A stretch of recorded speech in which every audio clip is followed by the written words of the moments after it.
الشيطان الرجيم. بسم الله الرحمن الرحيم. تبارك الذي بيده الملك وهو على كل شيء قدير، الذي خلق الموت والحياة ليبلوكم أيكم أحسن عملا وهو العزيز الغفور، الذي خلق 7 سماوات طباقا ما ترى في خلق الرحمن من تفاوت فارجع البصر هل ترى من فطور ثم ارجع البصر كرتين ينقلب إليك البصر خاسئا وهو حسير. ولقد زينا السماء الدنيا بمصابيح وجعلناها رجوما للشياطين وأعتدنا لهم عذاب السعير. وللذين كفروا بربهم عذاب جهنم وبئس المصير. إذا ألقوا فيها سمعوا لها شهيقا وهي تفور تكاد تميز من الغيظ، كلما ألقي فيها فوج سألهم خزنتها ألم يأتكم نذير؟ قالوا بلى قد جاءنا نذير فكذبنا وقلنا ما نزل الله من شيء إن أنتم إلا في ضلال كبير. وقالوا لو كنا نسمع ونعقل ما كنا في أصحاب السعير فاعترفوا بذنبهم فسحقا لأصحاب السعير. إن الذين يخشون ربهم بالغيب لهم مغفرة وأجر كبير. وأسروا قولكم أو اجهروا به إنه عليم بذات الصدور. ألا يعلم من خلق وهو اللطيف الخبير. هو الذي جعل لكم الأرض ذلولا فامشوا في مناكبها وكلوا من رزقه وإليه النشور. أأمنتم من في السماء أن يخسف بكم الأرض فإذا هي تمور أم أمنتم من في السماء أن يرسل عليكم حاصبا فستعلمون كيف نذير. ولقد كذب الذين من قبلهم فكيف كان نكير.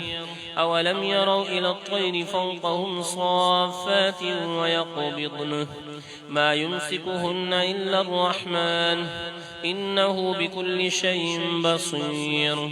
أمن هذا الذي هو جند لكم ينصركم من دون الرحمن إن الكافرون إلا في غرور.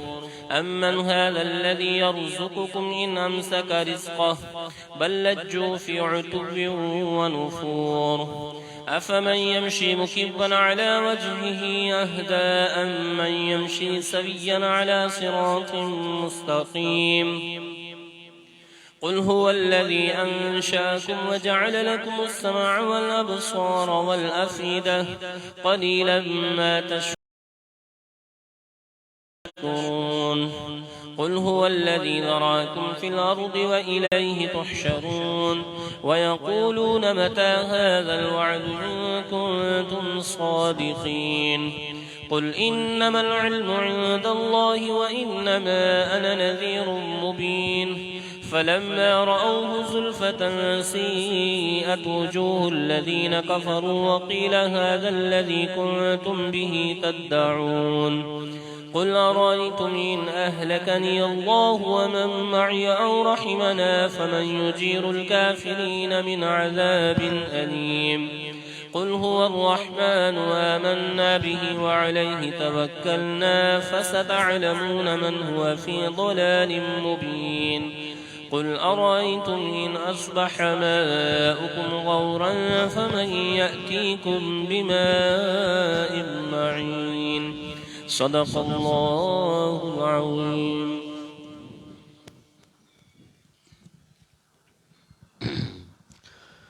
الحمد لله رب العالمين والعاقبة للمتقين والصلاة والسلام على أشرف الأنبياء والمرسلين.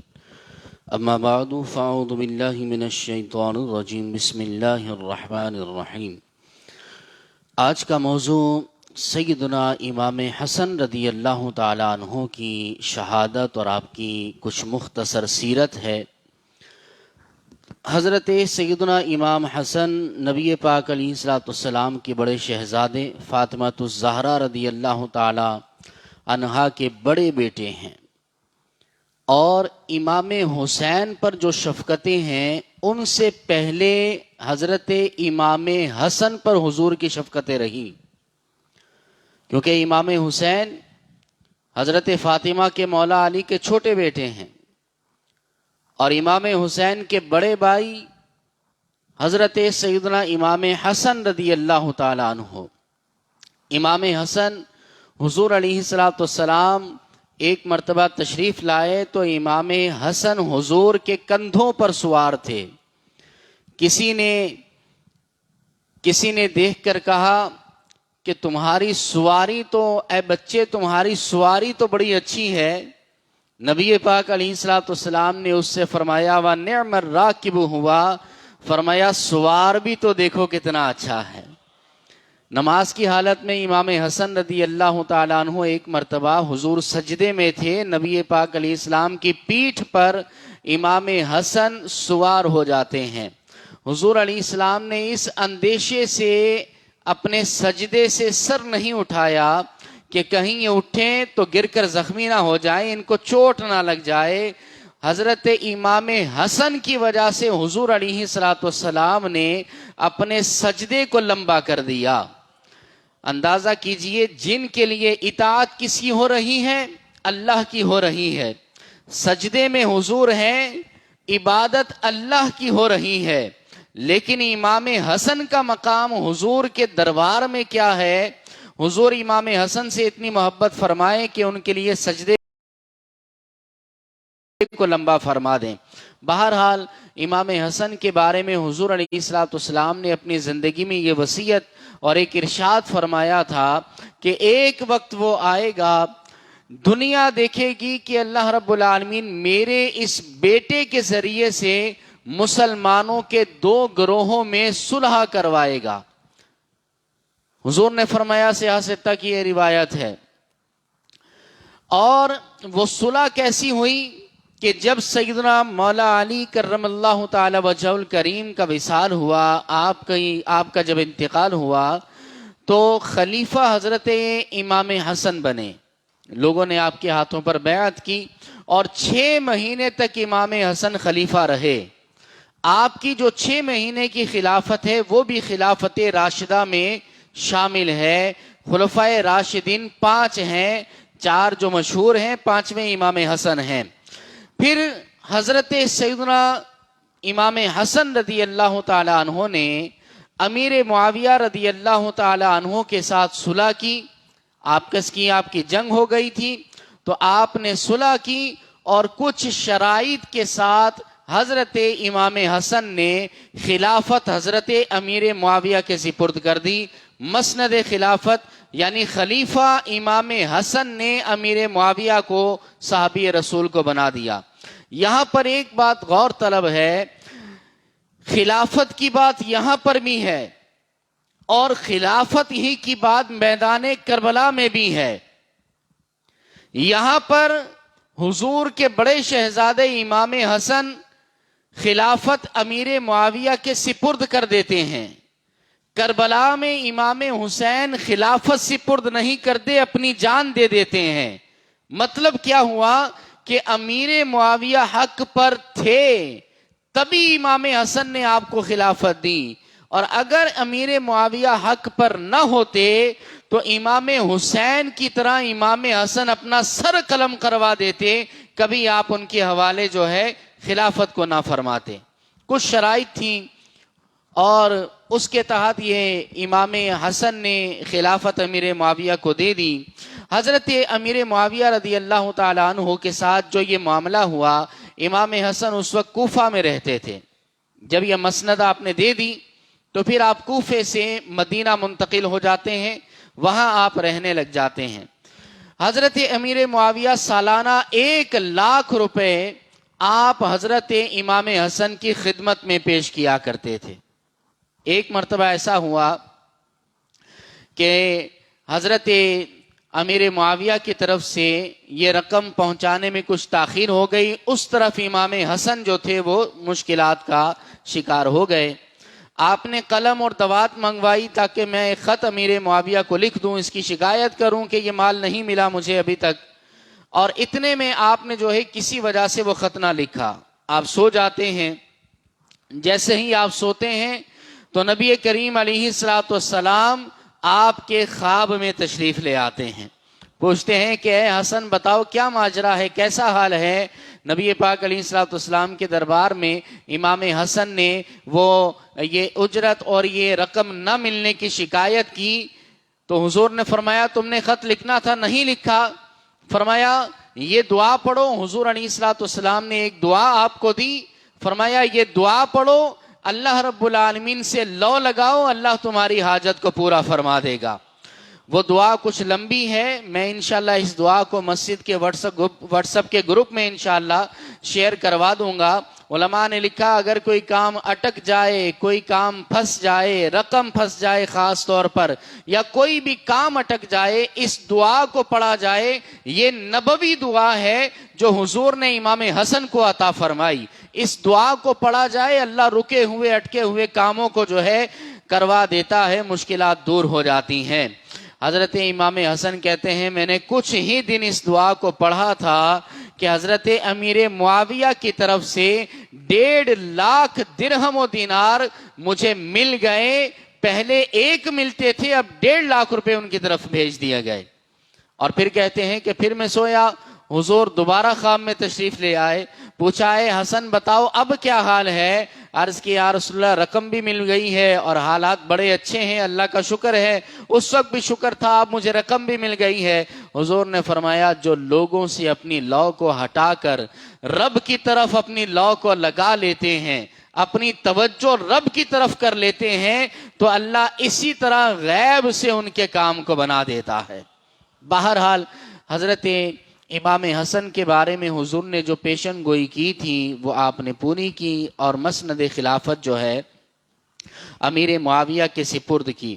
اور پھر جب حضرت امیر معاویہ کا انتقال ہوا تو یزید جو ہے وہ تخت نشین ہوا۔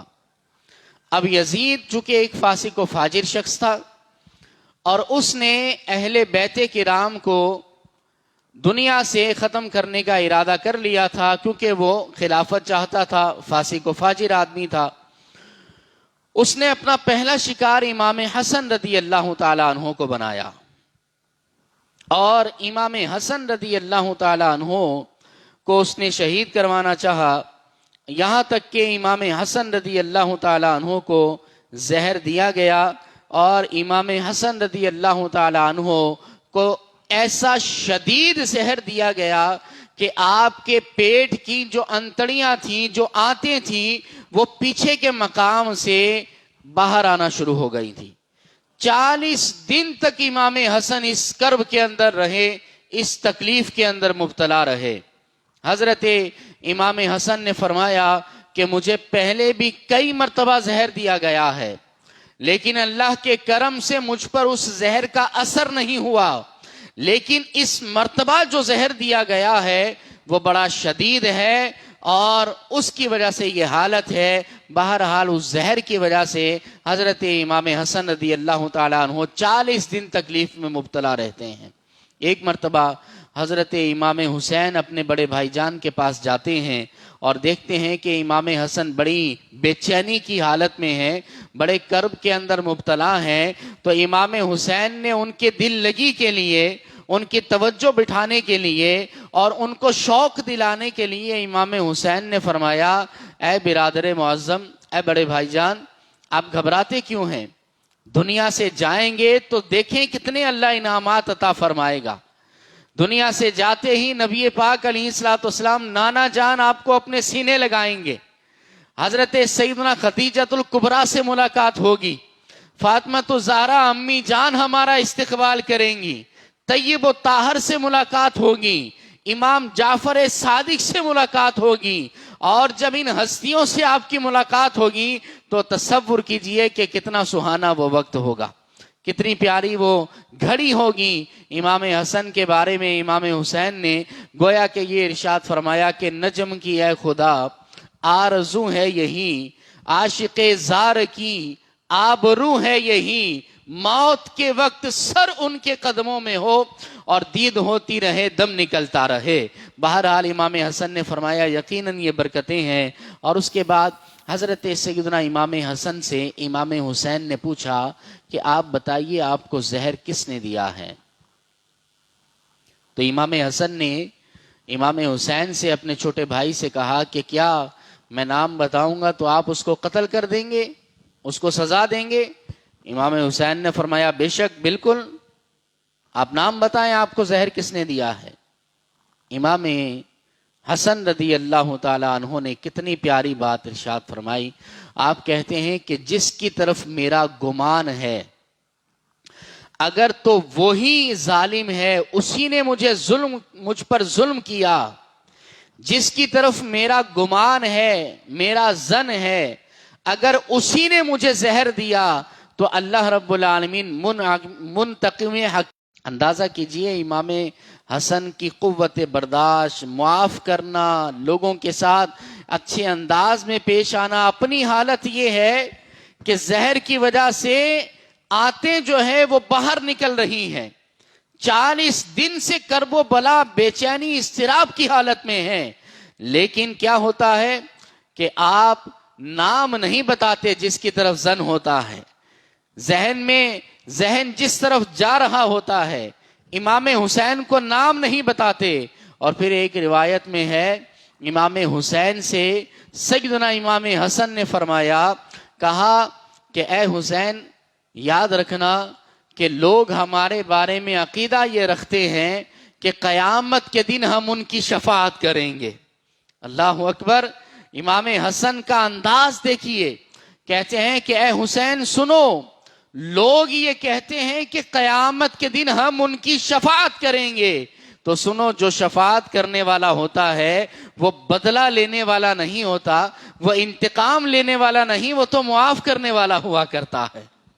اللہ اکبر! اس وقت میں بھی، موت کے عالم میں بھی امام حسن معافی کی باتیں کر رہے ہیں، لوگوں کی خدمت کی بات کر رہے ہیں، اور یہ آپ کا طرز زندگی، یہ آپ کا انداز ہے۔ حضرت امام حسن رضی اللہ تعالیٰ عنہ اسی دوران ہوتے ہیں کہ امام حسن رضی اللہ تعالیٰ عنہ جو ہے وہ امام حسین سے یہ بھی کہتے ہیں، آپ کہتے ہیں کچھ نصیحتیں، کچھ وصیتیں اپنے چھوٹے بھائی کو امام حسن فرماتے ہیں، اور خاص طور پر اہل کوفہ کا ذکر امام حسن کرتے ہیں اور کہتے ہیں کہ اے حسین، اہل کوفہ کی صفاحت سے، ان کے جو ہے وہ تنگ دلی سے ہوشیار رہنا۔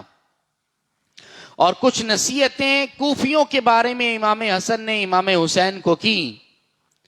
یعنی علماء نے لکھا کہ امام حسن کی نظر میں کربلا کا منظر سامنے تھا، لیکن آپ امام حسین کو تنبیہ کر رہے تھے، لیکن اللہ نے جو بات مشہور کر دی اور جو بات اللہ نے واقعہ کربلا عام کر دیا، وہ تو جو تقدیر میں لکھا تھا وہ ہونا تھا۔ بہرحال امام حسین کو یہ جو ہے وصیت کرتے ہیں، اور اس کے بعد امام حسین سے امام حسن فرماتے ہیں کہ دیکھو، میں یہ چاہتا ہوں کہ جب میں دنیا سے چلا جاؤں تو حضرت عائشہ صدیقہ رضی اللہ تعالی عنہا، ہماری امی جان سے اجازت لینا، اگر وہ اجازت دیں تو مجھے حضور کے پہلو میں دفن کرنا۔ اگر حضرت عائشہ، کیونکہ یہ گنبد خضرا جو موجود ہے، یہ سنہری جالیاں حضرت عائشہ کا حجرہ تھا اور وہیں حضور کی تدفین ہوئی، تو وہ اس کی مالکہ، آپ کی ملک۔ بہرحال حضرت امام حسن نے کہا اگر حضرت عائشہ اجازت دیں تو مجھے جو ہے وہیں دفن کرنا، اور اگر لوگ بحث کرنے لگیں تو تکرار نہ کرنا، پھر مجھے کسی اور جگہ دفن کر دینا۔ حضرت امام حسن کا جب انتقال ہوتا ہے، حضرت امام حسین حضرت عائشہ سے بات کرتے ہیں، حضرت عائشہ خوش ہو کر آپ کو اجازت دیتی ہیں اور کہتی ہیں کہ یہ تو بڑی سعادت کی بات ہے کہ امام حسن بھی یہاں پر دفن ہو جائیں۔ آپ نے اجازت دے دی، لیکن جو مروان تھا وہ رکاوٹ بن گیا۔ اور اس نے کہا کہ میں یہاں دفن نہیں ہونے دوں گا. یہاں تک کہ امام حسن کی ایک جماعت بن گئی, مروان کی ایک جماعت بن گئی, آپس میں قتل و غارت گری ہونے والی تھی کہ حضرت ابو ہریرہ جو صحابی رسول مشہور ہیں, حضرت ابو ہریرہ امام حسین کے پاس آتے ہیں اور ان کے بھائی کی ہوئی وصیت ان کو یاد دلاتے ہیں. کہتے ہیں کہ امام حسین آپ کو یاد نہیں کہ آپ کے بڑے بھائی جان نے کہا تھا کہ اگر لوگ بیچ میں بحث کریں, رکاوٹ کریں تو تکرار نہ کرنا, پھر مجھے کسی اور جگہ دفن کر دینا. بہرحال امام حسین پھر پیچھے ہو جاتے ہیں اور پھر جنت البقیع میں سیدتنا فاطمۃ الزہرا رضی اللہ تعالی عنہا کے قرب میں جو ہے آپ کو دفن کیا جاتا ہے. آخری بات, مورخین نے لکھا ہے کہ حضرت امام حسن کو جو ہے زہر ان کی بیوی نے دیا تھا, اور اس کی وجہ یہ تھی کہ امام حسن کی بیوی کو جو ہے یزید نے ورگلایا تھا اور کہا تھا کہ تم امام حسن کو زہر دے دو اور اس کے بعد بطور انعام میں تم سے نکاح کر لوں گا, تم بادشاہ کی بیگم بن جاؤ گی, بہت مال و دولت ہوگا. اس طرح کی بات مورخین نے لکھی ہے. یاد رکھیں, ہمارا مسلک اہل سنت و جماعت یہ ہے کہ اس بات کی, اس واقعے کی مستند صحیح طور پر سند کسی بھی جگہ پر نہیں ملتی. یہ واقعہ بالکل غلط ہے کہ امام حسن کو ان کی زوجہ نے, آپ کی بیوی نے آپ کو جو ہے زہر دیا ہو, درست نہیں ہے. کسی بھی جگہ پر اس کی صحیح سند نہیں ملتی. پھر قطع نظر اس کے کہ اس کی سند ملتی ہے یا نہیں, واقعات کی روشنی میں اگر دیکھا جائے تو یہ بات پھر بھی جھوٹی نظر آتی ہے. کیوں بھئی, جس کے ساتھ واقعہ پیش آیا کرتا ہے, واقعے کی اصل تحقیق تو وہ خود ہی کر سکتے ہیں نا. امام حسین نے اپنے بڑے بھائی جان سے پوچھا, بتائیں آپ کو زہر کس نے دیا؟ کسی بھی کتاب سے اٹھا کر دیکھ لیں, کہیں پر بھی امام حسن نے زہر دینے والے کا نام نہیں لیا. اہل بیت کرام کو آخر تک یہ معلوم نہ ہوا کہ امام حسن کو زہر دیا کس نے ہے. امام حسین نے خود پوچھا, امام حسن نے منع کر دیا کہ اگر تو وہی ہے جس کے بارے میں میں سوچتا ہوں تو اللہ حقیقی بدلہ لینے والا ہے, اگر وہ نہیں ہے تو میں اپنے قتل کا الزام کسی پہ نہیں ڈالنا چاہتا. امام حسین کو آپ نے جو ہے وہ ظاہر نہ کیا. اچھا, اس کے بعد پھر آپ کے جو ہے وہ اولاد میں جو لوگ پیدا ہوتے ہیں, خود امام حسین ہیں. کبھی بھی زندگی میں آپ نے جو حضرت امام حسن کی زوجہ ہیں, جادہ بنت اشعث بن قیس, جادہ ان کا نام تھا, ان کے اوپر حد قائم نہیں کی. اگر تو یہ ظالم ہوتی اور انہوں نے زہر دیا ہوتا, امام حسین ان پر شرعی حد جو ہے وہ قائم کرتے, ان کو سزا دیتے. نہ امام حسین نے جو ہے وہ سزا دی, نہ ہی اہل بیت کرام نے ان کو جو ہے وہ سزا دی. ٹھیک ہے. اچھا, اس کے بعد پھر اگر دیکھا جائے کہ جب حضرت امام حسن رضی اللہ تعالی عنہ نے نہیں بتایا, امام حسین نے ان کے اوپر جو ہے کوئی سزا اور حد قائم نہیں کی, تو پھر آج کل کے دور میں یہ کون کہہ سکتا ہے, اور بڑے وثوق کے ساتھ یہ کون کہہ سکتا ہے کہ آپ کو آپ کی بیوی نے جو ہے وہ زہر دیا ہے؟ یہ کیسے ہو سکتا ہے؟ ہم یہ کہتے ہیں کہ یہ خارجیوں کی ایک سازش ہے, رافضیوں کی ایک خاص سازش ہے. انہوں نے جو ہے ان کے اوپر یہ الزام لگایا ہے, اور ہم جو ہے اس کو قطعاً درست نہیں مانتے. پھر اس کے علاوہ اگر دیکھا جائے کہ حضرت امام حسین رضی اللہ تعالیٰ عنہ کی بیوی صرف ایک تھوڑی تھی. آپ کے بارے میں آتا ہے کہ امام حسن نے تقریباً 100 نکاح کیے. مولا علی حضرت امام حسن کے والد گرامی لوگوں میں اعلان کیا کرتے تھے, لوگوں سے کہا کرتے تھے کہ حسن کو اپنی بیٹیاں نہ دیا کرو, ان سے نکاح نہ کروایا کرو, کیونکہ یہ طلاق بہت جلدی دے دیا کرتے ہیں.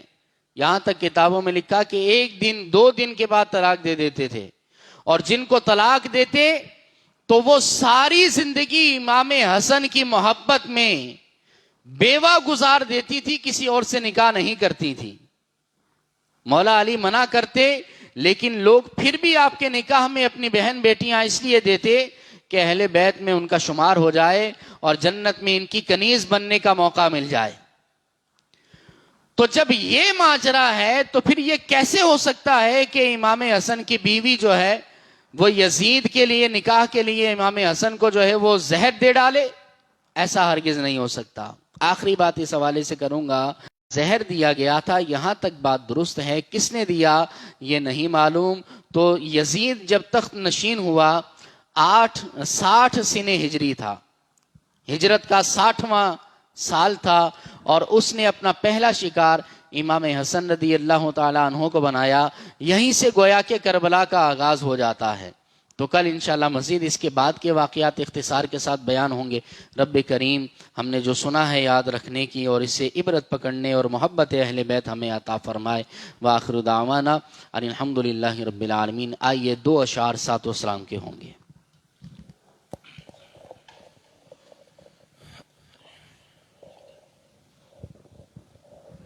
مصطفیٰ جان رحمت پہ لاکھوں سلام، شمع بز میں ہدایت پہ لاکھوں سلام، شمع بز میں ہدایت پہ ہم غریبوں کے آقا پہ بے حد درود، ہم فقیروں کی ثروت پہ لاکھوں سلام، جس سوہانی گھڑی چمکا طیبہ کا چاند، جس سوہانی گھڑی چمکا طیبہ کا چاند، اس دل افروز ساعت پہ لاکھوں سلام، شمع بز میں ہدایت پہ لاکھوں سلام، غوث اعظم امام توقا جلوائے شان قدرت پہ لاکھوں سلام، جس کی منبر بنی گردن اولیاء، جس کی منبر بنی گردن اولیاء، اس قدم کی کرامت پہ لاکھوں سلام، شمع بز میں ہدایت پہ، کاش محشر میں جب ان کی آمد ہو اور بھیجے سب ان کی شوقت پہ لاکھوں سلام، مجھ سے خدمت کے قدسی کہیں ہاں رضا، مجھ سے خدمت کے قدسی کہیں ہاں رضا، مصطفیٰ جان رحمت پہ لاکھوں سلام، شمع بز میں ہدایت پہ لاکھوں سلام، شمع بز میں ہدایت پہ لاکھوں سلام۔ الحمدللہ رب العالمین والصلاة والسلام علی سید المرسلین۔ الہ العالمین ہمارا مختصر محفل کرنا قبول فرما۔ جس بھائی نے بھی اس میں تعاون کیا، حصہ ملایا، شرکت کی، مولا اس کا بہتر بدلہ عطا فرما۔ اے اللہ امام حسین امام حسن کی محبت ہمیں عطا فرما۔ یا الہ العالمین دین کی خاطر قربانیاں دینے کی توفیق عطا فرما۔ وصلی اللہ تعالی علی خیر خلقہ محمد وعلی آلہ واصحابہ اجمعین برحمتک یا